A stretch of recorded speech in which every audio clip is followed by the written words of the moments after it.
محاسبة الفاسدين واسترجاع الأموال التي نهبوها إلى الدولة من أموال الشعب ليس الأموال الخاصة به.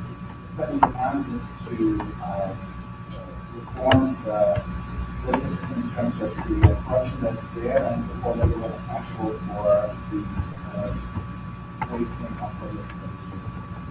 المطلب الثالث هو توفير الامن والخدمات. طبعا اي دوله تحترم نفسها وتحترم مواطنيها القانون يمكن اساسيه بغض النظر عن التفكير في نظريات مشروع الدوله كثيره والامن السياسي والخلافات. نتفق على ان الدوله تقوم بواجبين اساسيين: توفير الامن وضمان الخدمات. Third is for the state to offer the services that are expected from yes, states are supposed to provide security but without services. طبعا هناك اسئله دائما تتوجه الى حركه الاحتجاج انه حركه الاحتجاج منطلقه بالاساس من اجل الخدمات ومن اجل الكهرباء. لماذا وصلت حركه الاحتجاج الى مطالب سياسيه لاصلاح النظام السياسي؟ For sure, the pressure that we're finding was because there was infrastructure. There's no infrastructure in water. Iraq has all those infrastructures. And in order to receive the services, specifically eventually, especially reform. الجواب على هذا السؤال هو انه الحكومه تخصص اموال للكهرباء، ولكن هاي الاموال لا تصرف للكهرباء وانما ياخذها الفساد. لكي نحصل على الكهرباء علينا ان نتخلص من الفساد، وكي نتخلص من الفساد نجد الفساد متمثل في مفاصل الدوله ضمن النظام السياسي. So, an example, the demand was for electricity. In order for the administrators and the populace to receive electricity, they need to deal with corruption. And in order to deal with corruption, there's no way but to deal with the sectarian لذلك يعني لا نستطيع ان نعتقد دوله ان تقدم خدمات دون محاربه الفساد ودون انهاء المحاصصه بالحكومه. There's no way you can expect the life to be a state that offers as long as there is sectarian and rule and corruption. سمات الحاكم Now I want to give you the character of the movement. كانت واضحه.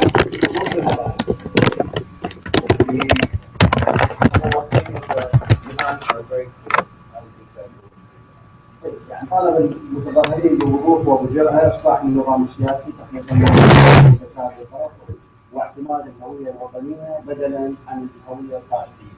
So, end of corruption, end of sectarianism, services, and policy based on national. أما الثانية هي الوحدة الوطنية للمخابرات. Administrations also have where nationalistic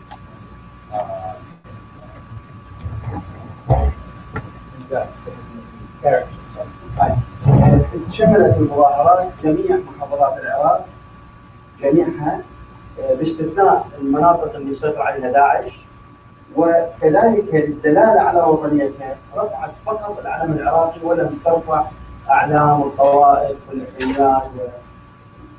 To show how that was had a national character, demonstrations happened everywhere across the Iraqi territory except for ISIS was in control, and nowhere.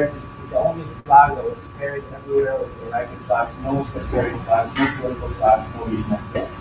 طبعا لم تسمح برفع صور الرموز الدينيه والحكومه. It was not allowed for anybody to carry pictures of religious symbols, leaders, political leaders, or sectarian. الطابع الشعبي العام حيث يشترك فيها الشباب والنساء الحاصلون على العمل، العمال، الفلاحين، علماء، كادرين، مختلف قطاعات الشعب. The popular character of the movement, that's another facet of what the future that happened. And so everybody was involved, the women's groups, the youth, the unemployed, the workers, the peasants, the business people, the intellectually. المحتوى الاجتماعي للمقال. The other character is the social content in the demands. المطالب تمس الحياة والجانب الاجتماعي بالحياة، والجوانب الاجتماعية حاضرة بوضوح تام في مطالب المتظاهرين، حيث المطالبة بالعدالة الاجتماعية، الضمان الاجتماعي، مكافحة البطالة، تقليص الهوة بين الدخول العالية والدخول الواقعة، معالجة سلم الرواتب، موضوع الصحة، التعليم، كل هذه الشغلات. So the demands were always about social change.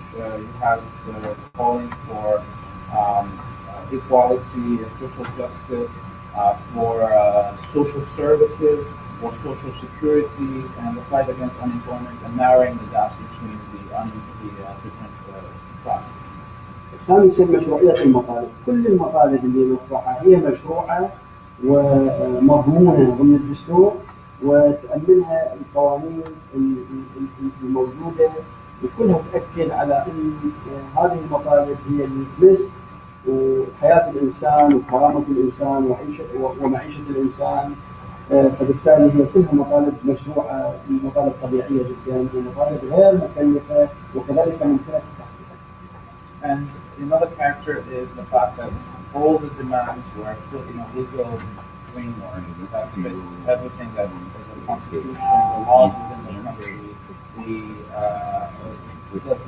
acts that are passed in the Parliament, and so it was following the full legal position, not in confrontation with the state. What the state is supposed to do. طبعا السمة السادسة والمهمة هو الأسلوب السلمي، حيث مارسنا الأسلوب السلمي ولم ننجر إلى ممارسة العنف رغم إجراءات السلطة المستمرة بجرنا إلى مساحة العنف، ولكننا رفضنا العنف بشكل مطلق ونصر على أنه نكافح سلميا. The final character of the movement was that it was non-violent, and that meant that no matter how much the state tried to drive them into a violent confrontation, they always refused to engage in such, and we saw it throughout. تم قتل عدد من المتظاهرين، تم خطف والإحضار المشهورين عدد من المتظاهرين، تم اعتقال عدد من المتظاهرين، ولكننا لم نلجأ العنف، استخدام القنابل الصوتية والغازية والرصاص الحي، ولكننا لم نلجأ إلى العنف ولم ننظر إلى مساحة العنف. They used tear gas, pepper spray, live ammunition, rubber bullets. They kidnapped, disappeared people, they killed some demonstrators, they jailed others, and we still refuse to engage in a violent debate. نعتقد أن هذا الأسلوب مجدي ومهم، حيث استقطب قطاعات واسعة من الشعب العراقي، وهو أساس سبب كبير لاستمرار حركة الاحتجاج والاتساع. We believe that this is the correct way to engage, and that we saw also the results by having the whole civil society supporting us and still being engaged right now with them. السؤال: ماذا حقق الحراك؟ ما هي نتائج الحراك الاحتجاجي لغاية اليوم؟ The question now that we're going to address is what are the tangible results of the movement of the movement? طبعا من المبكر يعني إجراء إحصاء كامل لما تحقق وهو كبير وكثير، ولكنني يمكن أن أوجزها بعدد من النقاط السابقة. It's obviously hard to at this moment gauge the final results of the movement, but the direct and the indirect effect of these movements will be taking more time to calculate, but we're going to now summarize them in a few cases. إشاعة مفهوم الدولة المدنية. The spreading within the populace of support to the concept of civil states. كسر حالة القداسة على رموز السلطة. Breaking the sanctity of the leaders of sects and political parties. اهتزاز أساس البناء على أساس المحاصصة، نظام التزم. So shaking off the boat, basically, the system, the political system and its weak points of تمرير قوانين مهمة، يعني هو قانون الأحزاب قانون العمل.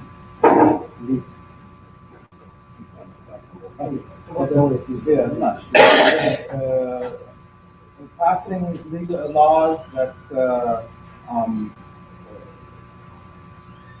passing laws within party systems, party structures, and within the political system of Iraq.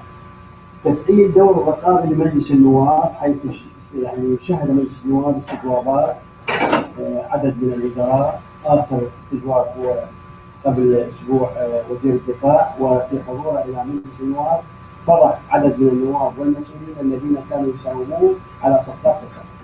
وهي من أكبر الفضائح اليوم بالعراق.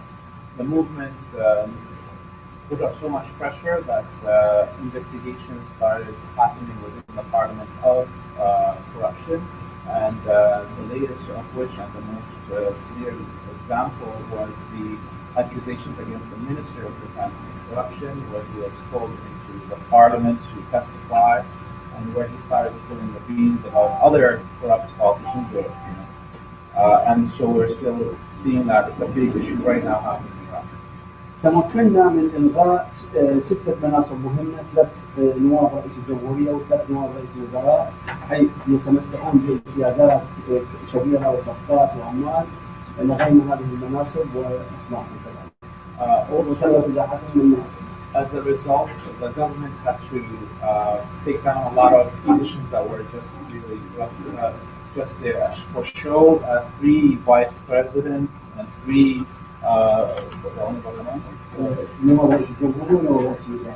so 3 vice presidents, and then there was 3 vice prime ministers. And these positions were just show and money sucking positions that were illegal. غيرنا 4 محافظين. Changed 4 governors. أول أمس حدث حريق في أحد مستشفيات بغداد، وتوفى يعني نتيجة الحريق 11 طفل خدج يعني في الحضانة.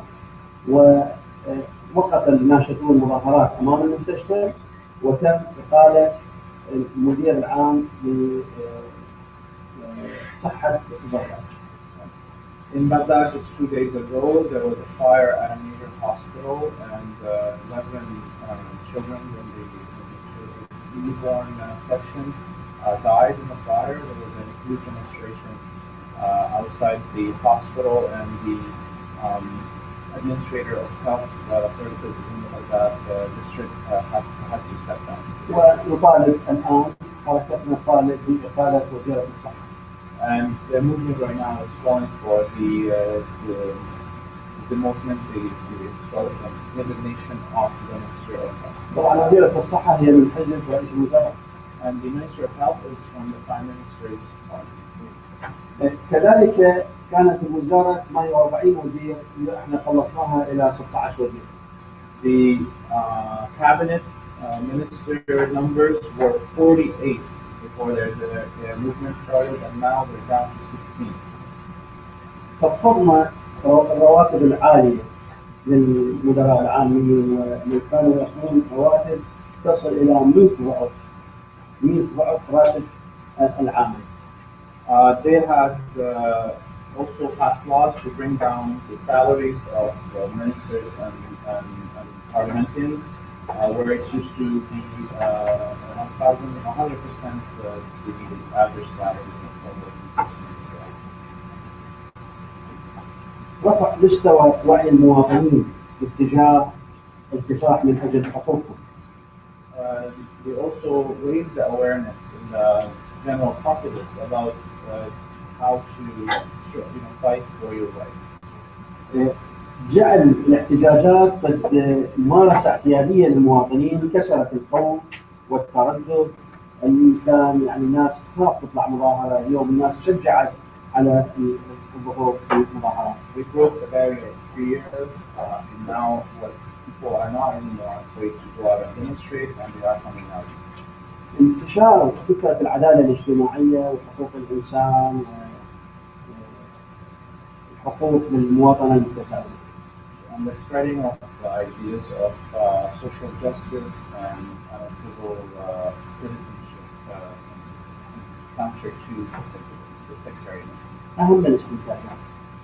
And the main, most important conclusions we can make from the طبعا لا يمكن تحقيق ما نصبو إليه من أهداف بدفعة واحدة، يحتاج كفاح مستمر ومتواصل دون هوادة، دون تردد، دون خوف. we can't say that we've succeeded. Social change requires continuous work without fear and with perseverance. يعتقد أن عجلة الإصلاح بدأت بالدوران ومن الصعب إيقافها، وبالمقابل أن المهم اتخاذ زخم واقع بحركتها، لا تسرع يعني ما ينجحها ولا تباطئ إيقافها. It's impossible to stop a real change. It's already rolling, but at the same time we have to manage the momentum, not to go too fast where it burns out, or go too slow and it happens. أثبتنا فشل نظام المحافظة الطائفية بالعراق وعجزه عن تقديم أي خدمات للمواطنين، فشل كامل بإدارة الدولة على أساس المواطنة المتساوية. We prove to the public through this movement that the failure of the sectarian system, political system based on sectarianism, and that a change needs to happen to civil citizens. الوعي بأهمية بناء الدولة المدنية لتعتمد على المواطنة بدلا من بناء النظام السياسي على أساس المحاصصة الطائفية. Bringing awareness in the populace to building a nation through social change and through social activism and civil society versus waiting for sectarian leadership to build a state. أفشلنا كل محاولات رموز السلطة اللي كانت تراهن على عدم مبالاة المواطنين وعجزهم وخوفهم وترددهم من الكفاح من أجل حقوقهم. We proved all those sectarian leaders and political leaders that thought that we will disappear and that the social civil society movement will not succeed. We proved them all wrong. بروز دور الشباب بشكل واضح ولافت ومهم في تحرير الشارع ضمن فعاليات متعددة ومتنوعة وكبيرة جدا، وبالتأكيد لم يبقى الشارع العراقي يحركه رموز الطائفية ورموز الفساد، وإنما اليوم يحرك الشارع هم قطاعات واسعة من الشارع. The rise of the youth and them feeling being able to be free to lead civil society and take a space without fear. We see now youth engaging in civil society movement in all the sectors. طبعا عدد من رموز الحركة الاحتجاجية هم أصدقائكم وتعرفوهم وقامت وياهم واتصال وياهم، قسم منهم أساسيين في تأسيس المنتدى الاجتماعي العراقي، وفي تواصل مع عدد من الأصدقاء هنا، وبالتأكيد يكنون لكم الاحترام والمحبة ويعبرون عن صادق مشاعرهم الطيبة للتضامن دائما اللي يقدموه لهم والمساندة اللي يقدموها. Obviously, some of these leaders of the movement, the men and the women, and the youth that you know them through the WSF and the Iraqi Social Forum, and they send you their gratitude for the solidarity, and hopefully we can continue on this path. حاول تقدم شيء موجز شديد. We try to be as concise as possible. شكرا. Thank you very much.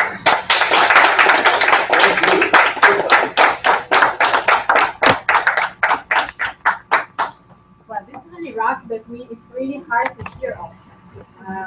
Yes. It's really complicated. Well, we can get the news about massive demonstrations happening in Baghdad, but not an analysis, not an explanation. Not about what this could mean and entail for the future of Iraq.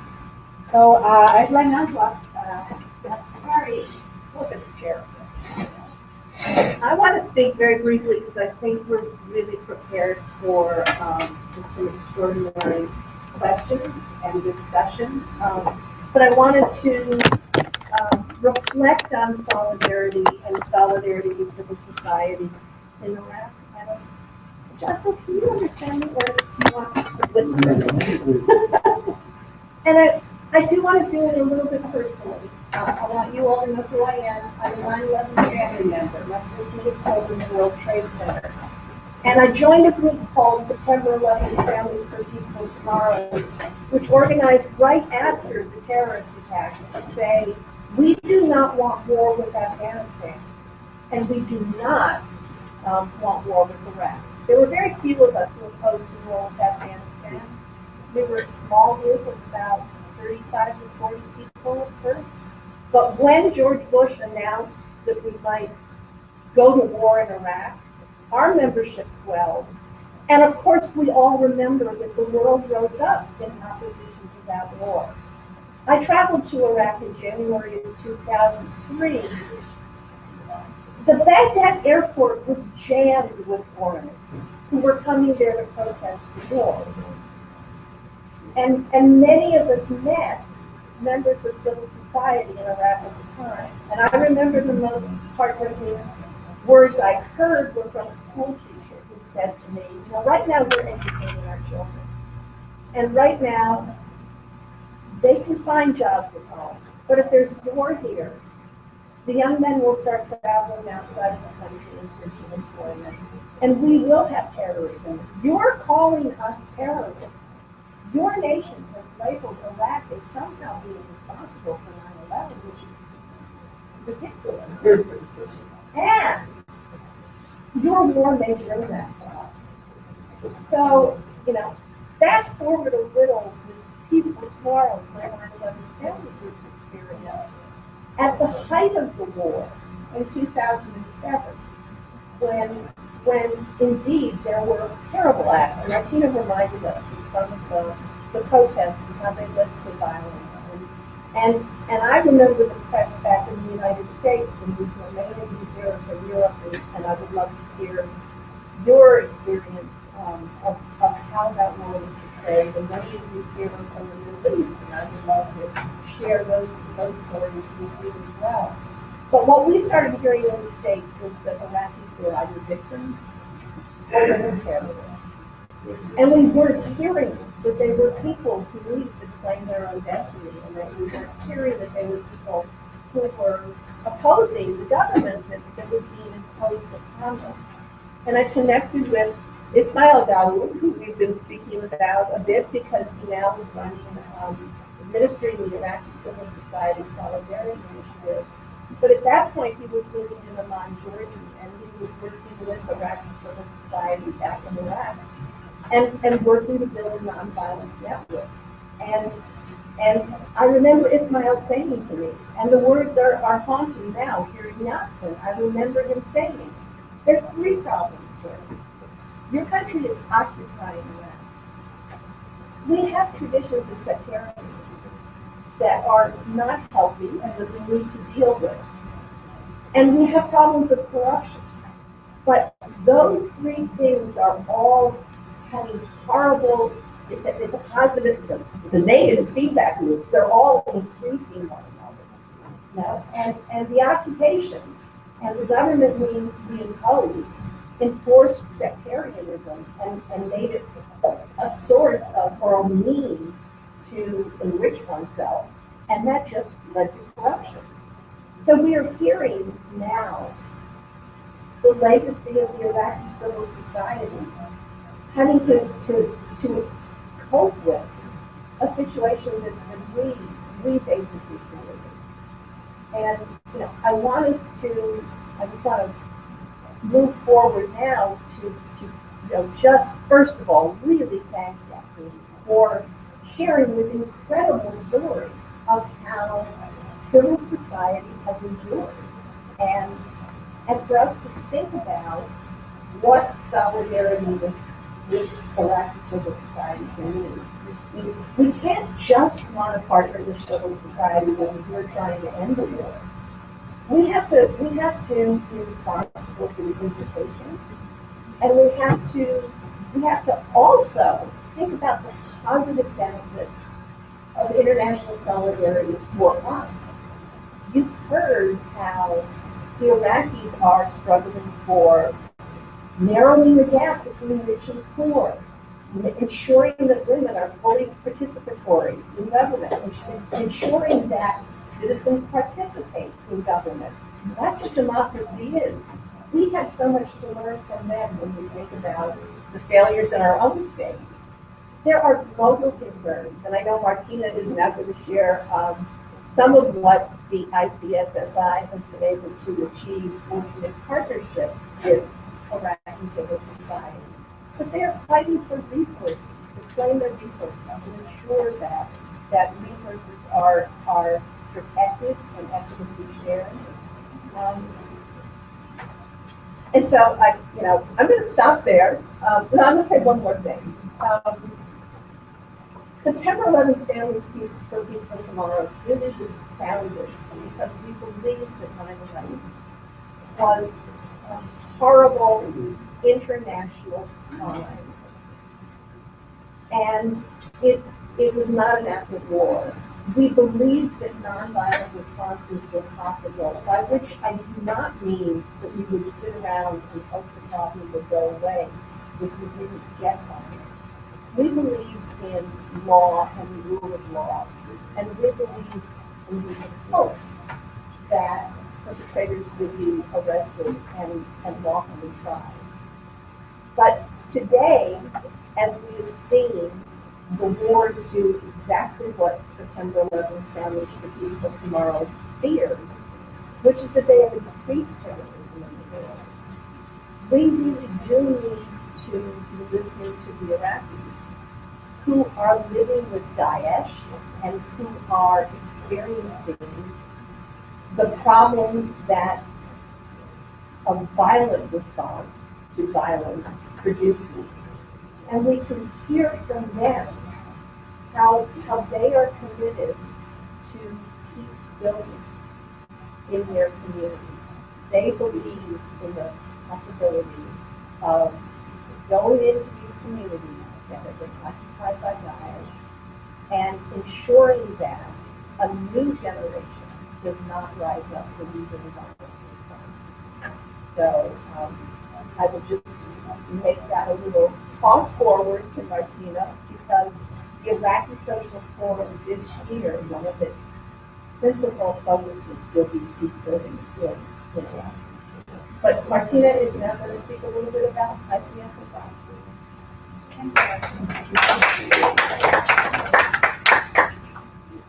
So before I tell you more about ICSSI, I really wanted to give space to dialogue and questions, but also remarks and interventions by you and by some of the organizations who co-promoted that. And so I open the floor to the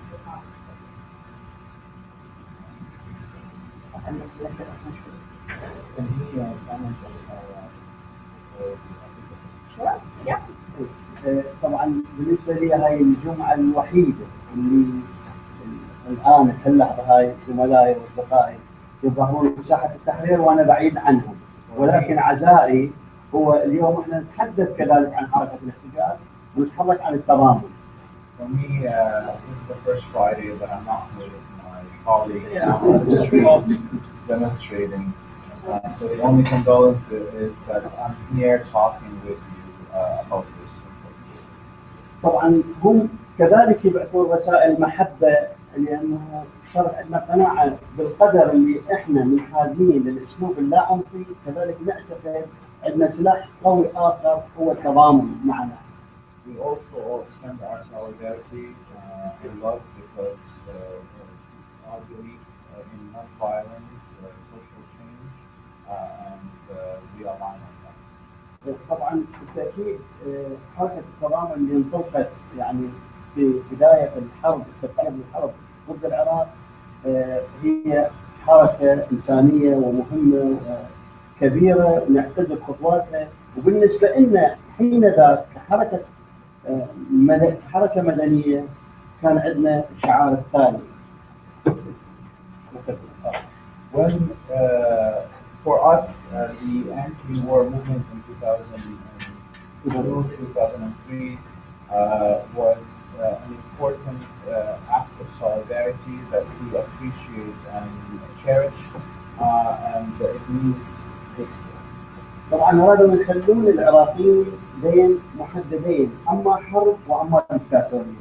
فكنا نقول لا للحرب لا للدكتاتورية، هناك بديلا آخر هو قوة الشعب العراقي ويصير التغيير بأيادي عراقية. They wanted to only give us two choices, either war or dictatorship. And what we were saying, our slogan was no to war, no to dictatorship. لذلك اللحظات الأولى من دخل الاحتلال بالعراق لم نستقبل المحتلين بالزهور، وبنفس الوقت لم نذرف دموع على رحيل الدكتاتور. That's why when the occupiers arrived, we did not throw flowers on them, and at the same time, we didn't shed tears on the whole of the situation.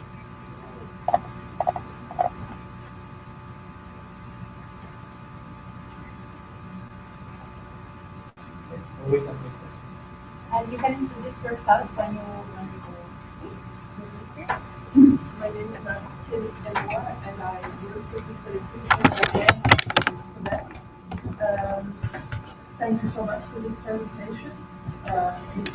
Even those of us who are involved and involved always get all this information. I just wanted to say that after the large demonstrations of 2003, 2004, we sat down and tried to think of what we could best do, and we felt that what we could best do was work here to deconstruct war logic. And so we put out one document of 18 questions to sort of reconstruct one by one all of the lies that are in the media. And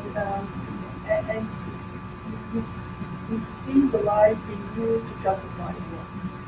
Many people here felt, after seeing all these pictures on television, that they had to do something for Iraq or for Afghanistan. And so we did workshops, documents, sessions to reconstruct this. And I think this, as long as we let these lies go round, that the government has the long power to engage in other ways. So we chose to work here to come to and reconstruct the world. And the last thing we were able to work on this document to inform the population of why we're voting in the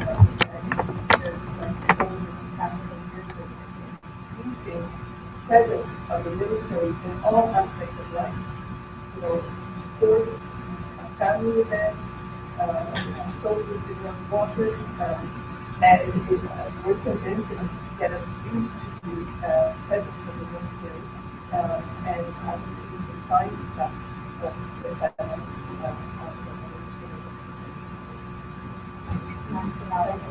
we could laugh if you comment, and then I'll speak to it. So I'm from Lebanon, so I understand very well every little minute. So get about what I thought I agree with. Sorry. I wanted to ask, one was about, we're going to get a bit geopolitical. One was about Iran and the influence that Iran has in the current Iraqi government and the resistance within the Shia community, or how it's not clearly that, all of it. How does it work within the Shia community? What are elements of the Shia community? How do they feel about Iranian influence in the country?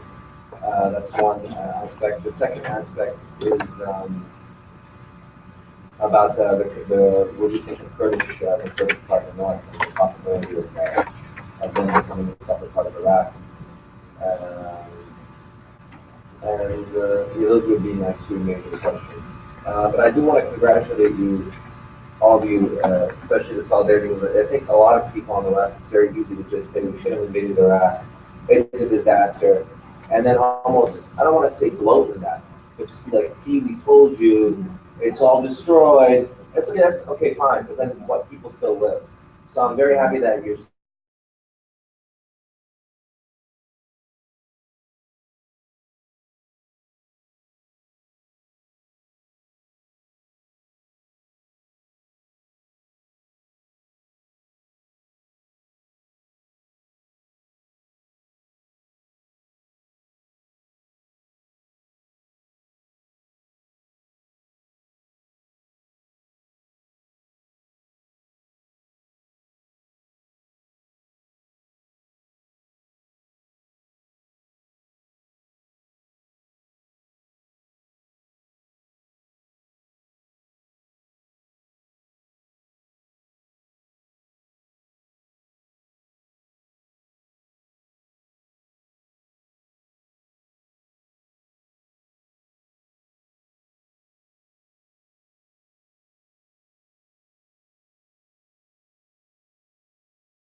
our like side just of how we could minimize solidarity because what the Rapid Society Solidarity is doing is amazing. I mean, I'm quite being informed of what happens in Iraq thanks to Montreal.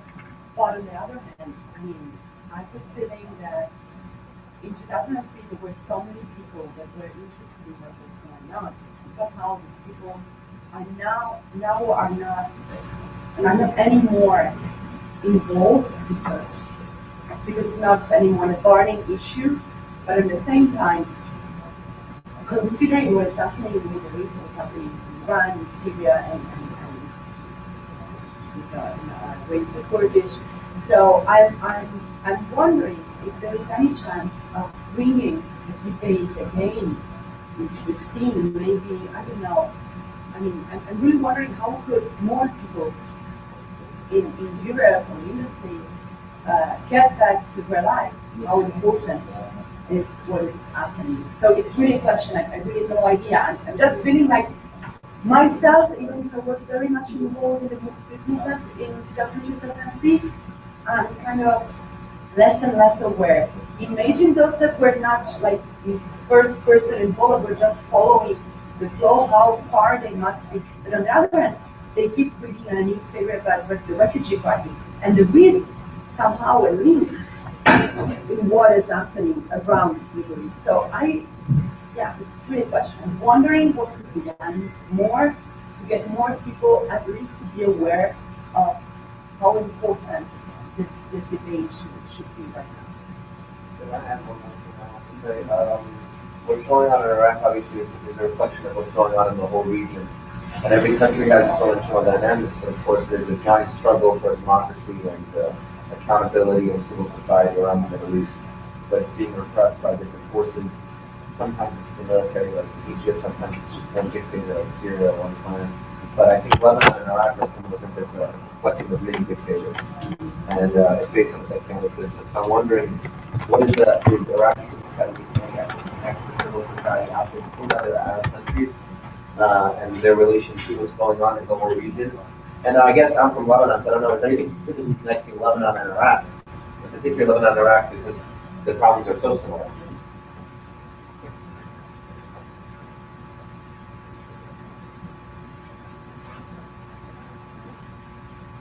So we can ask Justin.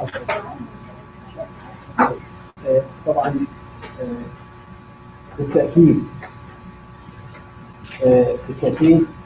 انه اللي مقتل نار الدكتاتورية ونار الحرب هو أكثر تحسسا بطعم الطعام. It's for sure those who are suffering from war and dictatorship are more thirsty and anxious for solidarity. القوى المدنية دائما خاصة أن هاي البلدان تحكمها يعني حكومة متعسفة دكتاتورية متسلطة لا يمتلكون إلا صوته وتضامن هذا الإنسان معه. Civil society movements in places that have dictatorship and in general have only their voice to use and solidarity. فنعتقد موضوع التضامن قيمة إنسانية كبرى لا تجاريها أي قوة.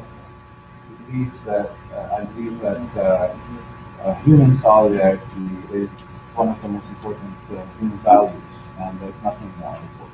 دائما موضوع التضامن هناك ندرسها كفاحنا ضد النظام، كفاحنا ضد النظام نقول نحن لسنا وحدنا ونحن يعني أسرى لهذا النظام، وإنما نحن بشر ولدينا علاقات، وكل إنسان حر، كل إنسان خير، كل إنسان طيب في هذا العالم هو يقف معنا. We always say when we're out in the street that we're not alone, that the government needs to understand that we have solidarity from all across the world and we're all together in this. بالتأكيد مهما كان بطش المستبدين وما يستخدموه من أساليب تتنافى مع قيم الإنسان ويستخدمون الاستعباد والقهر والتسلط، هم بالتأكيد يخافون كذلك من صوت الكرامة.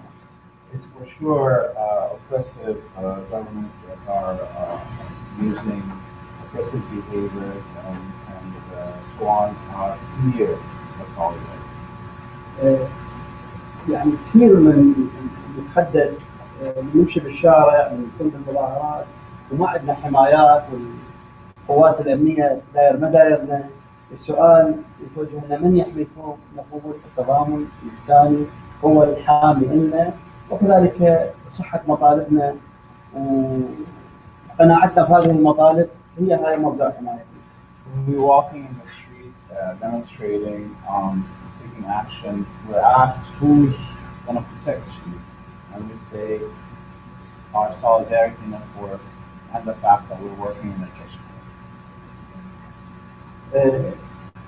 لذلك نعتقد نحن لا زلنا بحاجة إلى التضامن كعراقيين.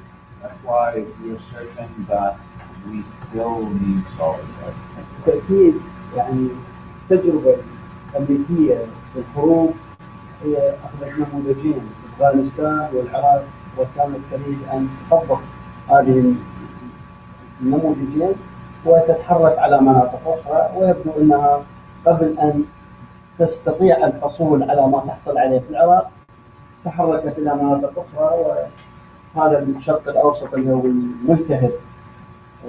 ملتهب بجوع وكانت قتل وكانت سياق وتشظي، مشاكل لا أعتقد بالمطلق أن يكون العالم الغربي والشمال بمعزل عنه. It's for sure that the Americans modeled their objectives and had two test pilots in Afghanistan and Iraq, and we're trying to expand it to the rest of the Middle East.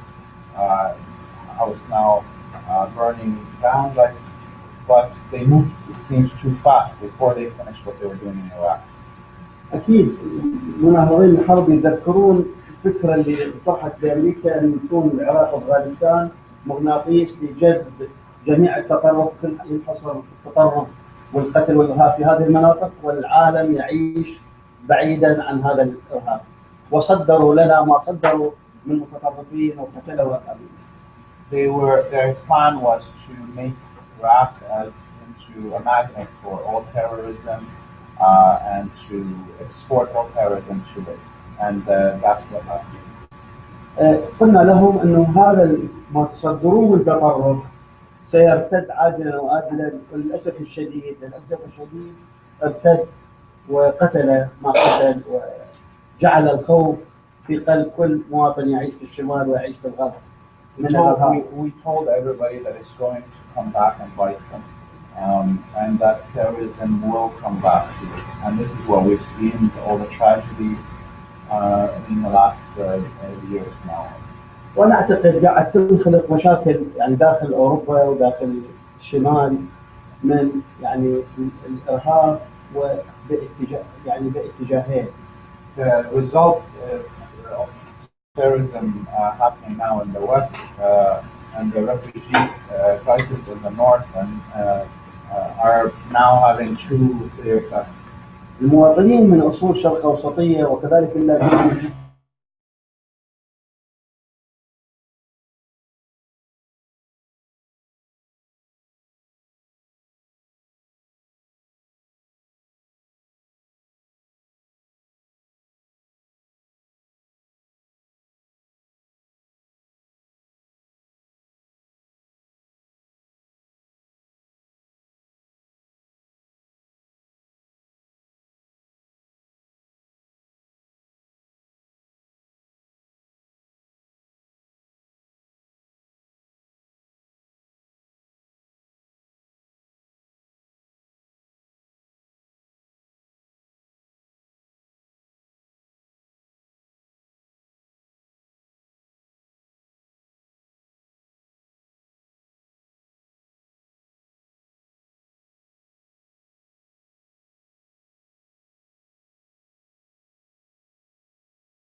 and think about the only way that they're going to be protected is if they go under the shadow and protection of one of the sectarian leaderships. بس بتتحدث عن سيناريو على ما تشوفون الوضع مالنا كيف يكون. I'm going to speak about one scenario that's going to show you how the situation is. فبعدين جعلوا من هاي المكون الشيعة سووا تحالف سياسي مثلت فيه الأحزاب الطائفية الشيعية. So they started with this sectarian Shia movement, and then they created an umbrella that brought together all the Shia. وللسنة كذلك والأفراد كذلك. And they did the same in the Sunni sections, and then they did the same in the. بعدين اختصروا هذا التحالف الحزب المهيمن الحزب الكبير هو إذا هذا التحالف السياسي لغى الطائفة واختصرها فالحزب المهيمن لغى هذا شو اسمه والفرد في حزب المهيمن هو لغى الكل فبالنتيجة 10 كبار هم يتحكمون بكل موارد العراق. So once they conglomerated, amalgamated all these let's say sectarian Shia parties into this one bigger one, then they amalgamated it into the person of the leader of the party, and then now that person deletes even the existence basically, or denotes the existence of the party and therefore the sect that they're supposed to represent, and now it's a personal party. Who's the leader? All the leaders of all the parties and the sects. ما هو الحرب والصراع بدل أن يكون من أجل شكل ومحتوى الدولة كيف ممكن تكون الدولة شكلها محتواها حول الصراع إلى صراع على السلطة والمال والنفوذ والسلطات والفساد وحولوا الصراع بين هذه الناس كأنما المشكلة موجود لأن أنت سني وأنا شيعي وهذا كردي مو لأن أنا وأنت فقراء ندور على فرصة عمل وهؤلاء سارقين. So with this 11-10 leaders becoming, they turned the issue of government structuring and building and so on into an issue of a competition over resources and finances and control instead of a competition over ideological or political position. بالتأكيد هذا احنا اللي نعمله انه انت سني او شيعي او كردي المهم انت تعيش بفقر واموالك منبوبه وما تحصل تعليم وما تحصل مستشفى زين. الاساس انه خلينا نقاتل ونناضل من اجل هاي القضايا، من اجل التعليم، من اجل فرصه العمل، من اجل الصحه، من اجل السكن، من اجل الكرامه.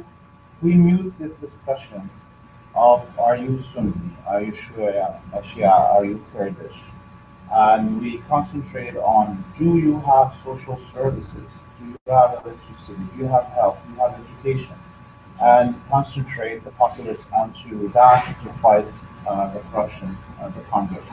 وبينا لهم خاصة يعني الصراعات الأساسية يعني قبل يعني أسبوع باستجواب وزير الدفاع اللي كانوا يشرقون بالصفقات هم سني وشيعي وكردي. So by exposing this and like for example the case of the Minister of Defense being questioned last week, we showed through that, it showed that those who are stealing and corrupt are Sunni, Shia and Kurd. أي فهم الفاسدين هم أصدقاء وحلفاء ويسهرون سوا ويعيشون سوا ويسافرون سوا. ولكن علينا يقول لا أنت شيعي وسني وكردي. But for us they tell us we're Shia, Sunni or Kurd. هاي اللعبة انكشفت. This game has already been. لذلك هذا الوعي تحدث عنه وعي ناهض مدني خاصة في أوساط الشباب هو قاعد يخيفهم قاعد يهز. That's why I say the consciousness of the youth of all this is beyond their control and is shaking the system. أتحدث بثقة إنه لو الحركة المدنية عندها إطار سياسي ونعطي ضمانات للسارقين اذهبوا اتركوا الحكم اتركوا العراق ولكم ما اخذتوه، ما راح نحاسبكم على اللي سرقتوه، مستعدين يتركوه، ولكن وجودهم اليوم خايفين من ملاحقات قانونيه، وبالتاكيد بالتاكيد بالتاكيد احنا سنلاحقهم قانونيا، ويكون المكان الحقيقي لهم هو السجون وليس المنطقه الخضراء. So I am very confident that if we offered all these politicians that are corrupt and told them, we'll give you amnesty, you can leave the country with all what you stole, they'll run to more. But because they know that we want to hold them accountable and make their home not the green zone, but the jail zone, then that's why they are so scared of us. Thank you very much.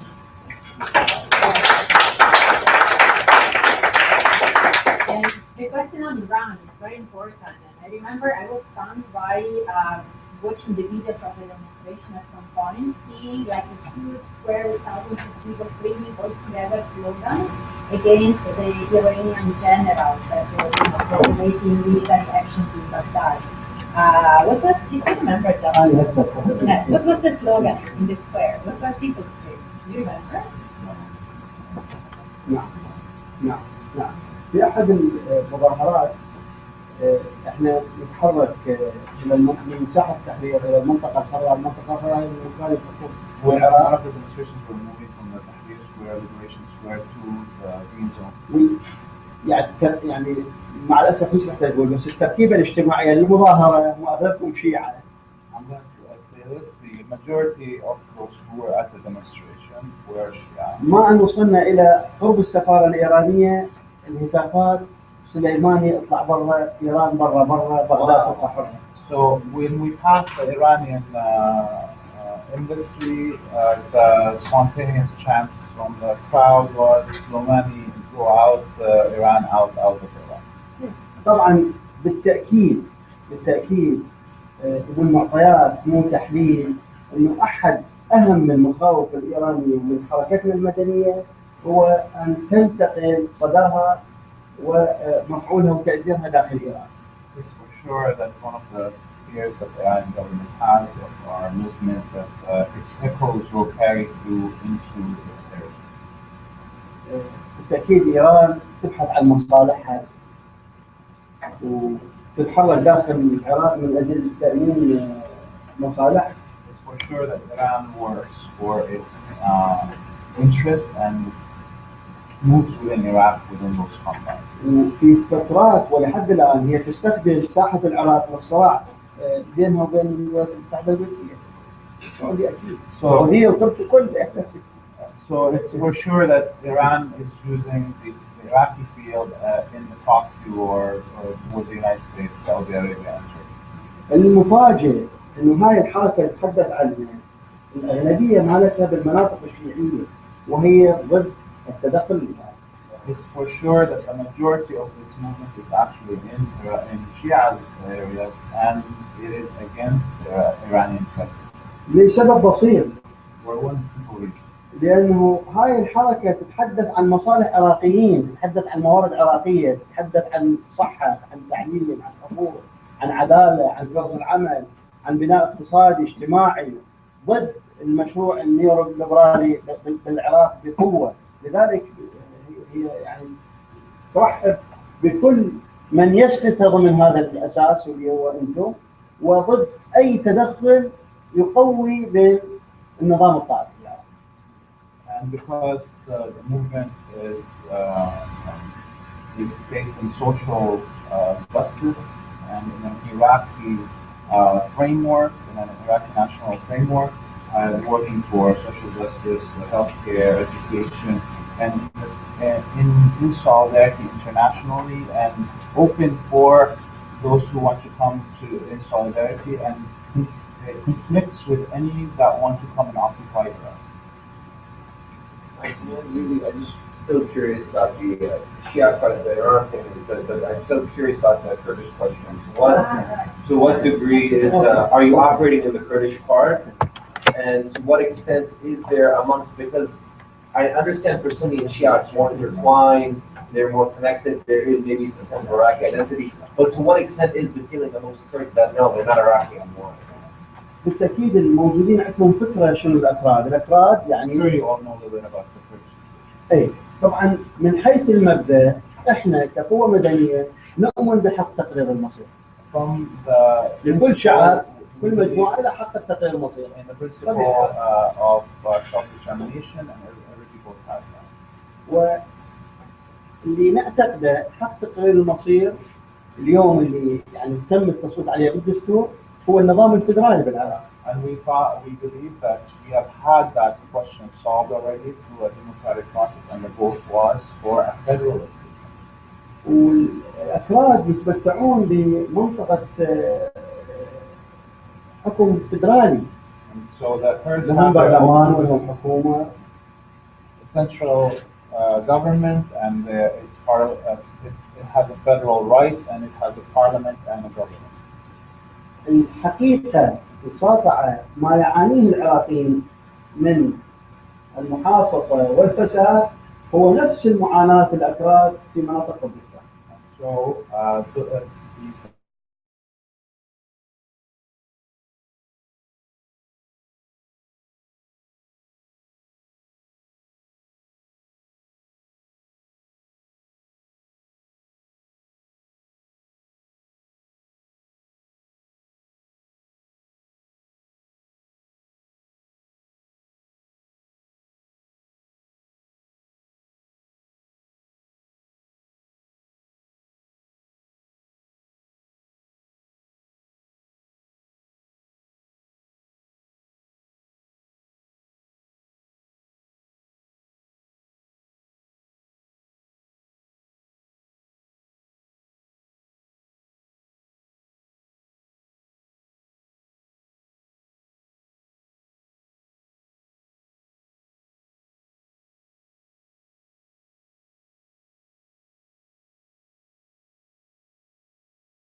tweeted that he'd love to marry the daughter of Barzani, and he got assassinated.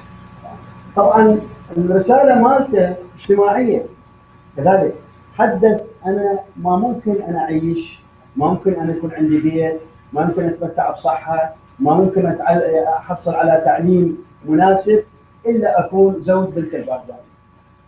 So he was saying in what he posted, this journalist, that they were actually social demands. He said, I cannot get healthcare. This is a Kurdish Iraqi journalist saying he can't get healthcare, he can't get social services, he can't get jobs in Kurdistan except maybe if he marries Barzani's daughter. طبعا بالتأكيد حركة الاحتجاج هي لا يمكن بالعراق لا يمكن أن تحدها حدود، ستكون مفتوحة وستصل جميع الأمكنة، ولا يمكن كما أن الهواء لا يمكن وضع حاجز للهواء، الحركة المدنية والحركة الديمقراطية بالعراق لا يمكن حجزها على الإطلاق. The social movement in Iraq will be boundless. We will go everywhere, just like air cannot be stopped by borders. Our movement will be everywhere anyway. لنا اتصالات مع ناشطين مدنيين في كردستان سواء أهلية أو سليمانية، ولدينا تنسيق وعمل مشترك، والصفحات الكردية تجد بياناتنا ونشاطاتنا مترجمة وموجودة. So we have direct contacts and we have co-organizing with the local groups in the Kurdish regions. And when you go, for instance, to all the Kurdish Facebook pages, social internet, whatever, you'll see all our statements and press releases translated to Kurdish.